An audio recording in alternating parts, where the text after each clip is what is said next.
Hello friends, welcome to Civil Scope. இன்னைக்கு பார்க்க போகிற subject engineering mechanics. Previous year questions தான் டிஸ்கஸ் பண்ண போகிறோம்.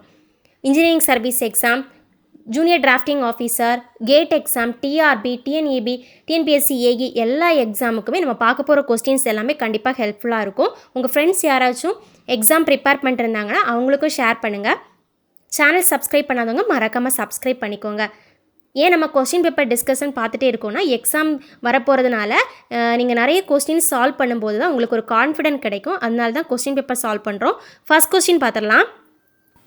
Branch of mechanics which relate to bodies in motion without any reference to force is called kinematics. Option B is the right answer. ஒரு object இருக்குது, அதை நான் force apply பண்ணும்போது அது move ஆகுது, ஓகேவா? அதில் அப்ளை பண்ணுற ஃபோர்ஸை நான் கன்சிடர் பண்ணாமல் அது இயங்குறத மட்டுமே நான் கன்சிடர் பண்ணுறது தான் கைனமேட்டிக்ஸ்னு சொல்லுவோம், ஓகேவா? Option B is the right answer, kinematics. Branch of mechanics which relate to body in motion without any reference to force is called kinematics. Option B is the right answer. Next question. SI unit of force is. ஃபோர்ஸோட SI unit என்னென்னா newton. Option D is the right answer. SI unit of force is Newton. Option D is the right answer. Next question.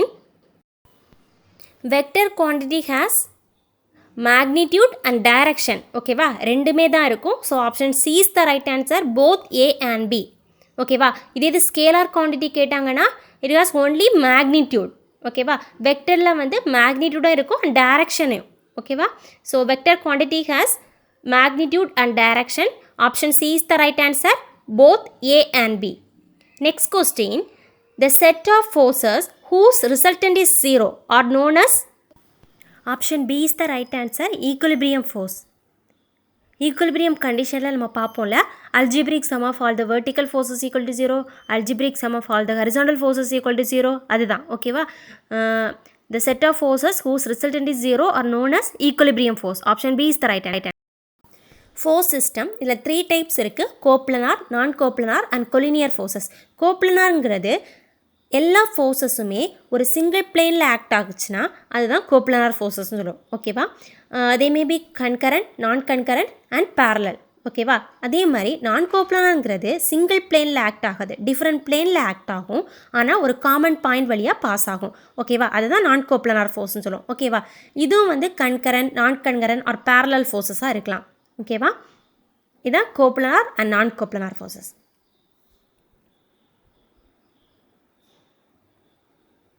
Coplanar ஃபோர்ஸுங்கிறது ஒரு single பிளேனில் எல்லா ஃபோர்ஸஸும் act ஆச்சுன்னா அது coplanar. நான் கோப்ளனார்னா different பிளேனில் act ஆகும், ஆனால் காமன் பாயிண்ட் வழியாக பாஸ் ஆகும், ஓகேவா? Example for non conservative forces, ஓகேவா? Example for non conservative force is frictional force, ஓகேவா? Gravity force and elastic force இந்த ரெண்டுமே வந்து கன்சர்வேட்டிவ் ஃபோர்ஸுக்கு எக்ஸாம்பிள். ரெசிஸ்டிவ் ஃபோர்ஸ் எல்லாமே வந்து நான் கன்சர்வேட்டிவ் ஃபோர்ஸுக்கு எக்ஸாம்பிள், ஓகேவா? அதாவது நம்ம ஒரு ஃபோர்ஸ் அப்ளை பண்ணும்போது அதை வந்து அந்த பாடி வந்து ரெசிஸ்ட் பண்ணும், ஓகேவா? அதுக்காக சம் ஃபோர்ஸை க்ரியேட் பண்ணதில் அதுதான் நம்ம வந்து ரெசிஸ்டிவ் ஃபோர்ஸ்னு சொல்லுவோம். Frictional force, viscous force, aerodynamic drag and hydrostatic drag force இது எல்லாமே வந்து நான் கன்சர்வேட்டிவ் ஃபோர்ஸுக்கு எக்ஸாம்பிள், ஓகேவா? கன்சர்வேட்டிவ் ஃபோர்ஸுங்கிறது ஒரு பாடியில் நான் ஃபோர்ஸை அப்ளை பண்ணேன்னா அந்த ஸ்டார்டிங் பொசிஷன் எப்படி இருக்குது, அதுக்கப்புறமா அது மூவ் ஆகி ஃபைனல் பொசிஷனில் எப்படி இருக்குது, இந்த ரெண்டுத்தையும் மட்டும் பேஸ் பண்ணியிருக்கிறது தான் கன்சர்வேட்டிவ் ஃபோர்ஸ், ஓகேவா? அது ட்ராவல் ஆன பாத்தை வந்து மென்ஷன் பண்ணலைன்னா அதை வந்து கன்சர்வேட்டிவ் ஃபோர்ஸ்னு சொல்லுவோம், ஓகேவா? கன்சர்வேட்டிவ் ஃபோர்ஸ்க்கு எக்ஸாம்பிள் தான் gravity and spring force or elastic ஃபோர்ஸ்னு சொல்லுவோம், ஓகேவா? நான் கன்சர்வேட்டிவ் ஃபோர்ஸுக்கு example frictional force, viscous force, aerodynamic drag and hydrostatic drag force இது எல்லாமே வந்து நான் கன்சர்வேட்டிவ் ஃபோர்ஸ், ஓகேவா?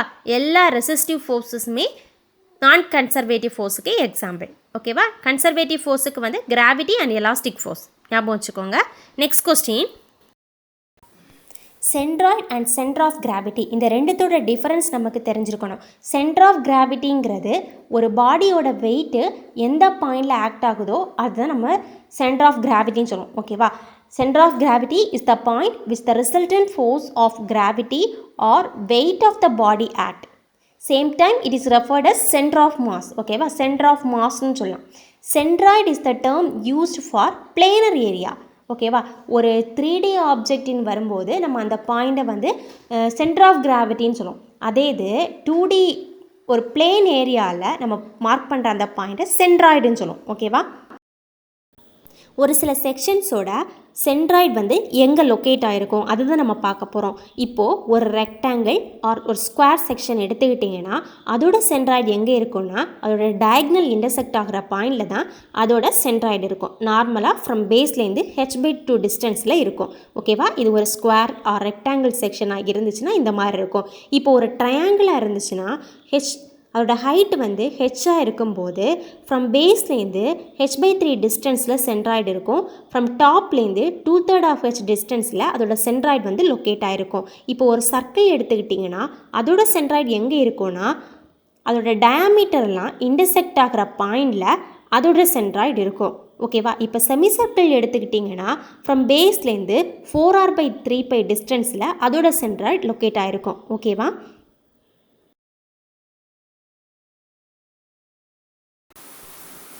Next question, a hole is made in a circular plate and the hole is filled with a denser material than the center of gravity of the plate is.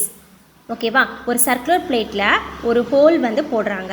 அதுக்கப்புறமா அந்த ஹோலை வந்து ஒரு tensor மெட்டீரியல்னால் fill பண்ணுறாங்க. ஓகேவா? இப்போது அந்த பிளேட்டோட centre of gravity எங்கே இருக்கும்? ஓகேவா? சென்டர் ஆஃப் கிராவிட்டிங்கிறது அதோட வெயிட் வந்து எங்கே கான்சன்ட்ரேட் ஆகுதோ அங்கே தான் அந்த பாயிண்ட் தான் நம்ம சென்டர் ஆஃப் கிராவிட்டின்னு சொல்லுவோம். ஓகேவா? இப்போ டென்சர் மெட்டீரியல்னால நம்ம ஃபில் பண்ணுறதுனால அந்த டென்சர் மெட்டீரியலுக்கு வெயிட் கண்டிப்பாக அதிகமாக தான் இருக்கும். ஸோ அந்த பாயிண்ட்டை நோக்கி அந்த மெட்டீரியலோட சென்டர் ஆஃப் கிராவிட்டி மூவ் ஆகும். ஓகேவா? So option D is the right answer. Move towards denser material. Okay va? A hole is made in a circular plate and the hole is filled with a denser material. Then the center of gravity of the plate is moved towards denser material. Option D is the right answer. The moment of a force which causes turning effect on the body known as option A is the right answer. Torque. ஒரு பாடியில் நான் force apply பண்ணுறேன். அந்த apply பண்ணுற ஃபோர்ஸ்னால அந்த பாடி வந்து turning எஃபெக்டை வந்து face பண்ணுதுன்னா அதை டார்க்குன்னு சொல்லுவோம். Option A is the right answer. Next question, ratio of static friction to dynamic friction is always greater than 1. ஓகேவா? ஸ்டாட்டிக் ஃப்ரிக்ஷன் எப்போவுமே டைனமிக் ஃப்ரிக்ஷனோட அதிகமான வேல்யூவாக இருக்கும். So ratio of static friction to dynamic friction தான் கேட்டிருக்காங்க. It is greater than 1. Option C is the right answer. Next question, the SI unit of coefficient of friction is unitless. Option D is the right answer. The SI unit of coefficient of friction is unitless. Option D is the right answer. Next question, maximum value of static friction is called limiting friction. Okay va? The maximum frictional force experienced by the body before it begins to move is called limiting friction. Okay va? ஒரு பாடியில் நான் force apply பண்ணுறேன். Apply பண்ணும்போது அது வந்து some reactive ஃபோர்ஸை create பண்ணுது. ஓகேவா? ஸ்டாட்டிக் கண்டிஷன்லேயே இருக்கிறதுக்காக. அப்போது அது மூவ் ஆகிறதுக்கு முன்னால் வரைக்கும் எவ்வளோ ரெசிஸ்டிவ் ஃப்ரிக்ஷனல் ஃபோர்ஸோ அது க்ரியேட் பண்ணியிருக்கோம். அதுதான் லிமிட்டிங் ஃப்ரிக்ஷன். ஓகேவா? So option A is the right answer. Maximum value of static friction is called limiting friction. Next question, a point A is in equilibrium under the action of the applied forces. The value of tensions TAB and TAC are. AB and AC செக்ஷனில் இருக்க நம்ம tensile ஃபோர்ஸஸை find out பண்ணணும். ஓகேவா? இதுதான் question. The point A is in equilibrium condition கொடுத்துருக்காங்க. 3 forces கொடுத்துருக்காங்க. அப்போ நம்ம லாமிஸ் தியரத்தை யூஸ் பண்ணி நம்ம அந்த அன்னோன் ஃபோர்ஸஸை ஃபைண்ட் அவுட் பண்ணிக்கலாம். ஓகேவா? இதை இப்போ எப்படி சால்வ் பண்ணுறதுன்னு பார்க்கலாம். கொஸ்டின் பாருங்க. if point A is in equilibrium, A point வந்து in equilibrium கண்டிஷன்ல இருக்கு and the action of the applied force, A பாயிண்ட்ல இருந்து ஒரு ஃபோர்ஸ் அப்ளை பண்றாங்க in downward directionல, that is 600 newton. ஓகேவா? the value of tension TAB and TAC are respectively. இங்க வந்து ஒரு ஃபோர்ஸ் அப்ளை பண்ணும்போது இங்க மேல இந்த பாயிண்ட்ல என்ன ஆகும்? புடிச்சு இழுக்கும், மேல் நோக்கி இழுக்கும். ஓகேவா? அதை தாங்கிறதுக்காக. அப்போ இந்த பாயிண்ட்ல இங்கேயும் என்ன ஆகும்? ஒரு டென்சைல் ஃபோர்ஸ் வந்து கிரியேட் ஆகும். இங்க எவ்வளவு டென்சைல் ஃபோர்ஸ் கிரியேட் ஆயிருக்கு அதுதான் நம்ம ஃபைண்ட் அவுட் பண்ணணும். ஓகேவா? இந்த A point is in equilibrium condition கொடுத்திருக்காங்க. 3 ஃபோர்ஸஸ் வந்து ஆக்ட் ஆயிருக்கு. அப்ப நம்ம இங்க லாமிஸ் தியரம் அப்ளிகபிள் தானே? ஓகேவா? லாமிஸ் தியரம் ஒண்ணும் இல்ல. இந்த மாதிரி 3 ஃபோர்ஸஸ் ஆக்ட் ஆகும்போது ஒரு பாயிண்ட்ல இத A, இது B, இது C ன்னு வெச்சுக்கோங்க. இந்த A பாயிண்ட்க்கு ஆப்போசிட்ல இருக்க ஆங்கிளை நான் ஆல்பான்னு எடுத்துக்கிறேன். இந்த பாயிண்ட்க்கு ஆப்போசிட்ல இருக்க ஆங்கிளை நான் பீட்டான்னு எடுத்துக்கிறேன். சி பாயிண்ட்டுக்கு ஆப்போசிட்ல இருக்க ஆங்கிளை நான் ஃபைண்ட் அவுட் பண்ணிக்கிறேன். That is gamma.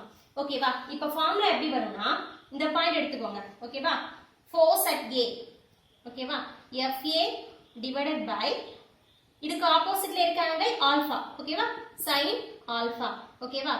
that is equal to அதை எதுக்கு ஈக்குவேட் பண்றேன்னா இதோட எடுத்துக்கோங்க. Force at B. ஓகேவா? FB இதுக்கு ஆப்போசிட்ல இருக்க ஆங்கிள் என்னது பீட்டா. அப்ப sin பீட்டா.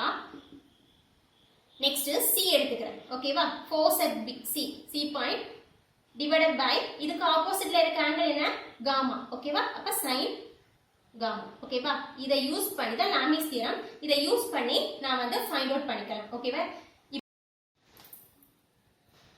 இப்போ நம்ம கொடுத்திருக்க क्वेश्चनக்கு இதை நம்ம அப்ளை பண்ண போறோம். ஓகேவா? இந்த லாமிஸ் தியரத்தை நம்ம அப்ளை பண்ண போறோம். அப்ப என்ன வரும்?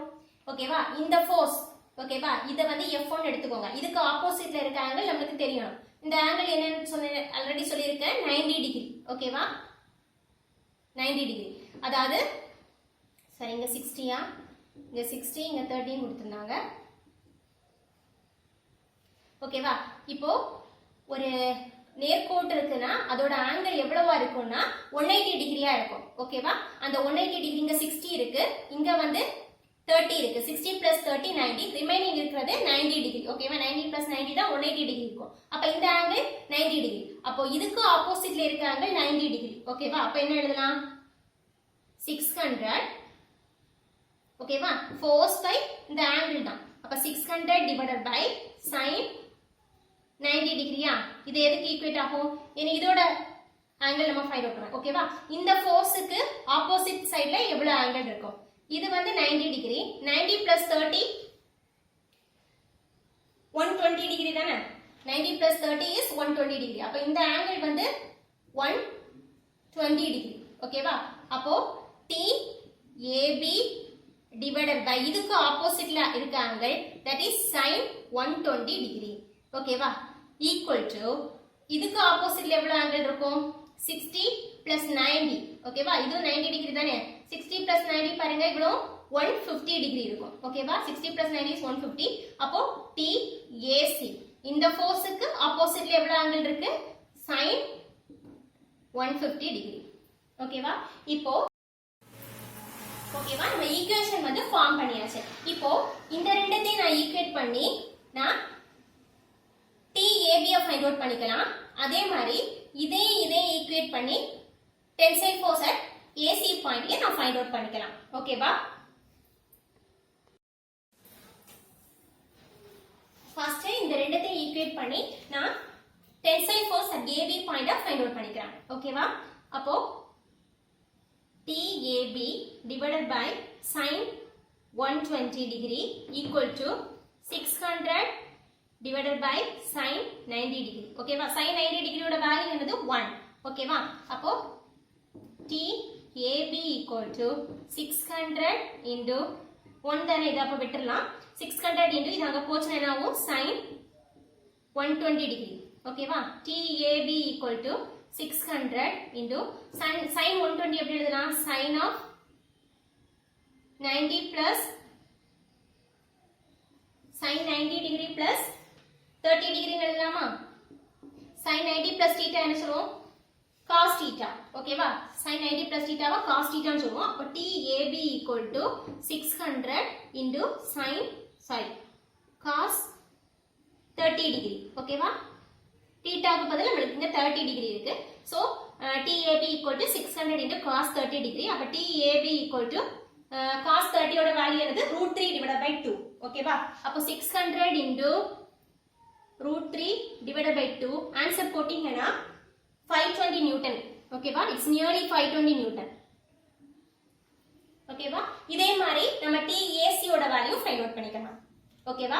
ஒண்ணும் இல்ல, நம்ம லாமிஸ் தியரத்தை யூஸ் பண்ணி ஒரு ஈக்குவேஷன் ஃபார்ம் பண்ணிட்டோம். இந்த ஒரு ஃபோர்ஸ் தெரியும். ஓகேவா? அந்த ஃபோர்ஸை வச்சுட்டு இந்த ரெண்டையும் ஈக்குவேட் பண்ணி நான் ஒரு டென்சைல் ஃபோர்ஸ் ஃபைண்ட் அவுட் பண்ணிக்கிறேன். ஓகேவா? இன்னொரு டென்சைல் ஃபோர்ஸ் என்ன ஃபைண்ட் அவுட் பண்ணணும், அதுக்காக என்ன பண்ணலாம்? தெரிஞ்ச ஃபோர்ஸையும் அன்னோன் ஃபோர்ஸையும் நான் ஈக்குவேட் பண்ணி திருப்பி அடுத்த ஃபோர்ஸையும் நான் ஃபைண்ட் அவுட் பண்ணிக்கலாம். ஓகேவா?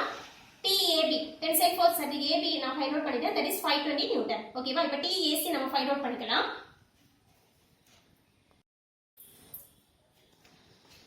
ஓகேவா? இந்த ரெண்டுத்தையும் நம்ம ஈக்குவேட் பண்ணி TAC tensile force at AC point நம்ம ஃபைண்ட் அவுட் பண்ண போறோம். அப்போ TAC ஈக்குவல் டு sin 90 ஓட வேல்யூ வந்து 1. ஓகேவா? அப்போ இது இங்க போச்சுனா 600 into sin 150 degree. ஓகேவா? TAC equal to 600 into sin 150 sin of 90 plus theta எழுதலாம். அப்ப 90 plus 60 degree. ஓகேவா? sin 90 plus theta is cos theta. theta இருக்க இடத்துல 60 degree இருக்கு. அப்ப cos 60 degree வரும். ஓகேவா? TAC equal to 600 into cos 60 degree. cos 60 degree ஓட வேல்யூ என்னது 1/2. ஓகேவா? அப்ப 600 into 1/2 போட்டிங்கன்னா 300 நியூட்டன். ஓகேவா? இந்த ஆன்சர். TAB பாயிண்ட் வந்து நம்ம 520 ஃபைண்ட் அவுட் பண்ணிருக்கோம். TAC பாயிண்ட் வந்து 300 நியூட்டன். ஓகேவா? அதாவது லாமிஸ் தியரத்தை யூஸ் பண்ணி நம்ம இந்த டென்சைல் ஃபோர்ஸஸ் நம்ம ஃபைண்ட் அவுட் பண்ணிருக்கோம். அப்போ ஆன்சர் பார்த்தீங்கன்னா option A is the right answer. 520 newton and 300 newton. ஓகேவா? Option A is the right answer. இந்த வீடியோ ஹெல்ப்ஃபுல்லாக இருந்துச்சுன்னா லைக் கொடுங்க, கமெண்ட் பண்ணுங்கள், சப்ஸ்கிரைப் பண்ணுங்கள், உங்கள் ஃப்ரெண்ட்ஸ் கூட ஷேர் பண்ணுங்கள்.